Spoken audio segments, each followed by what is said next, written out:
Ben ritrovati con l'informazione di Peralpina.it.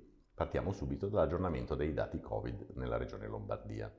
Un'altra giornata interlocutoria a causa del basso numero di tamponi processati, oggi 12.790, con 1.338 nuovi positivi. L'indice è vicino al 10,5% di ieri e abbiamo un ulteriore calo degli attuali positivi, 52.317 con un saldo negativo di 370.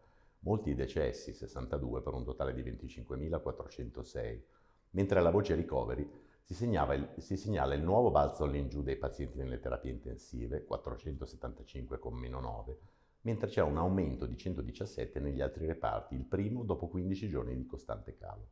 Analizzando le 12 province lombarde, oggi è semaforo rosso per Varese, che come spesso è capitato in questa fase della pandemia, dopo una giornata con cifre bassissime come quella di ieri, solo 14 positivi, ne registra un'altra diverso e totalmente opposto. Con 304 è la più colpita in Lombardia, 50 in più di Milano e il totale che si avvicina ormai ai 53.000 contagi dall'inizio della pandemia. Nell'attesa delle decisioni del governo su ciò che succederà sul fronte delle misure anticontagio da giovedì 7, al termine del lockdown festivo, e a meno di una settimana dalla ripresa dell'attività scolastica in presenza negli istituti superiori, spostata a lunedì 11, segnaliamo ora un'iniziativa della SST Sette Laghi in collaborazione con il Comune di Varese e con l'Ufficio Scolastico Provinciale. Si tratta del progetto La Libertà Sicura, dedicato proprio agli studenti delle medie superiori. L'iniziativa è introdotta da un video realizzato dal videomaker Stefano Soru, con musiche originali del gruppo The Flame, che illustra in modo empatico come è stata vissuta l'esperienza all'interno del reparto Hub Covid dell'ospedale di Circolo, che ha ospitato quest'anno migliaia di pazienti. Protagonisti del video, oltre al professor Francesco Dentali, medici e infermieri del reparto da lui diretto, che racconteranno la loro esperienza accanto ai pazienti Covid.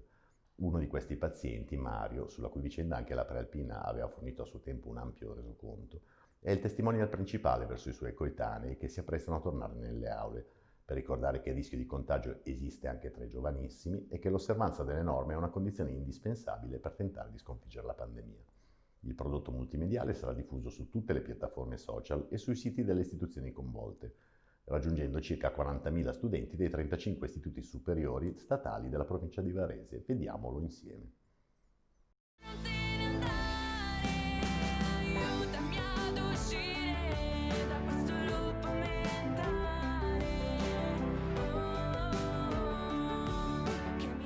Dal 1° di ottobre oltre 2.400 ricoveri. Ho 18 anni e purtroppo a ottobre ho incontrato il Covid-19. Oltre 100 pazienti con il casco, oltre 70 pazienti contemporaneamente in terapia intensiva, 500 morti.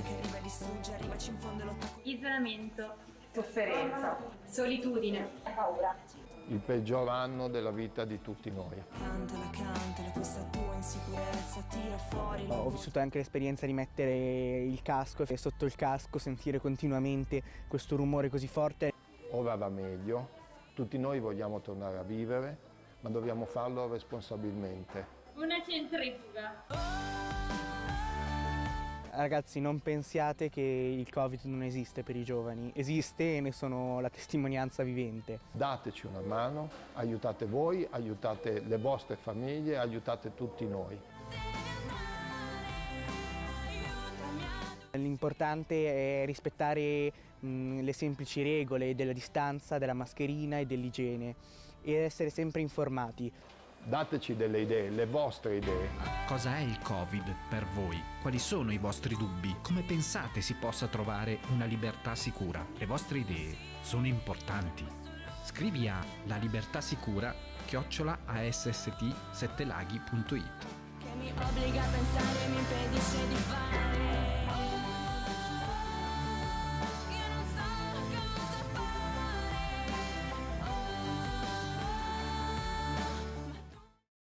Passiamo ora alla cronaca. A Castellanza, dopo l'ennesima incursione nel cimitero, solo uno dei tanti presi di mira negli ultimi mesi da vandali e ladri interessati a rame, fiori e oggetti preziosi, si chiede a gran voce l'installazione di telecamere che sorveglino ingressi e uscite giorno e notte per scoraggiare i malintenzionati. L'iniziativa è oggetto di una mozione in Consiglio Comunale. E ora chiudiamo con lo sport. Mentre l'Open Job Metis, dopo il focolaio di Covid che ha colpito 12 elementi del team squadra, alla vigilia della trasferta di Trieste, attende l'esito degli ultimi tamponi per sapere se e quando potrà tornare in campo. Domani, festa dell'Epifania, si giocheranno molte gare in diverse realtà sportive della zona.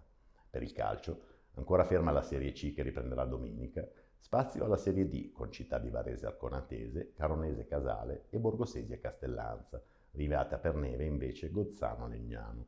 Nel volley, prima del 2021 per l'UIBA, che dopo il secondo stop causa contagio tornerà finalmente in campo nella prima di una lunga serie di gare in programma in un gennaio all'insegna dei recuperi, ospitando Perugia.